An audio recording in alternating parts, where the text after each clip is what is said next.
एक बार जंगल में एक चिड़िया और उसके दो नवजात शिशु रहते थे।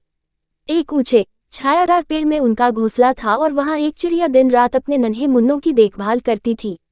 एक दिन एक बड़ा तूफान आया। गरज, बिजली और बारिश हुई और हवा ने कई पेड़ों को उड़ा दिया। वह लंबा पेड़ जिसमें पक्षी रहते थे वह भी नीचे गिर गया।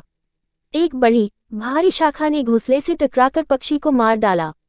सौभाग्य से पक्षियों के बच्चों को तेज हवा ने उन्हें जंगल की दूसरी तरफ उड़ा दिया। उनमें से एक उस गुफा के पास आ गिरा जहां लुटेरों का झुंड रहता था। दूसरा कुछ ही दूर एक ऋषि के आश्रम के बाहर आ गिरा। दिन बीतते गए और चिड़िया के बच्चे बड़े पक्षी बन गए। एक दिन देश का राजा शिकार करने जंगल में आया।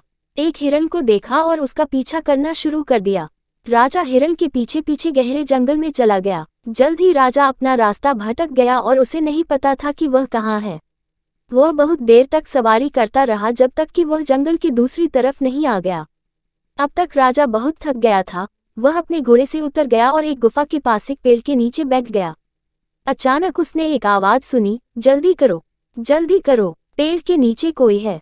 आओ और उसके गहने और उसके घोड़े को ले लो। जल्दी करो, नहीं तो भाग जाएगा।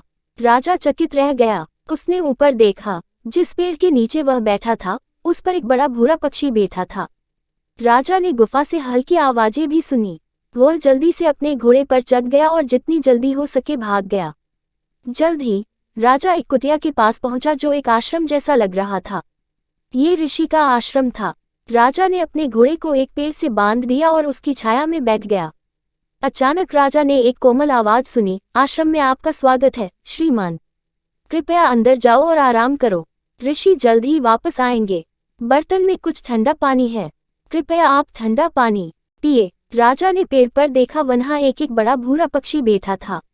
वह चकित था। राजा ने सोचा कि यह पक्षी तो गुफा के बाहर पेड़ पर बैठे पक्षी की तरह दिखता है।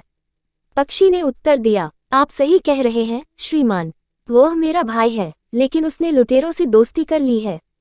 वह अब उनकी तरह बात करता है। वह अब मुझसे बात नहीं करता है। तभी ऋषि ने आश्रम में प्रवेश किया। ऋषि ने राजा से कहा, स्वागत है श्रीमान, कृपया अंदर आएं और स्वयं को थोड़ा आराम दे।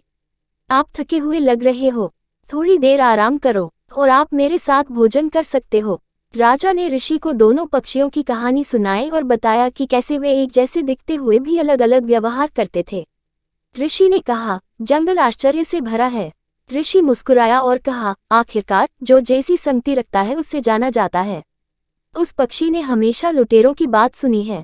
वह उनकी नकल करता है और लोगों को लूटने की बात करता है। इसने वही दोहराया है जो इसने हमेशा सुना है। वह आश्रम में लोगों का स्वागत करता है। अब अंदर आओ और आराम करो। मैं आपको इस जगह और इन पक्षियों के बारे में और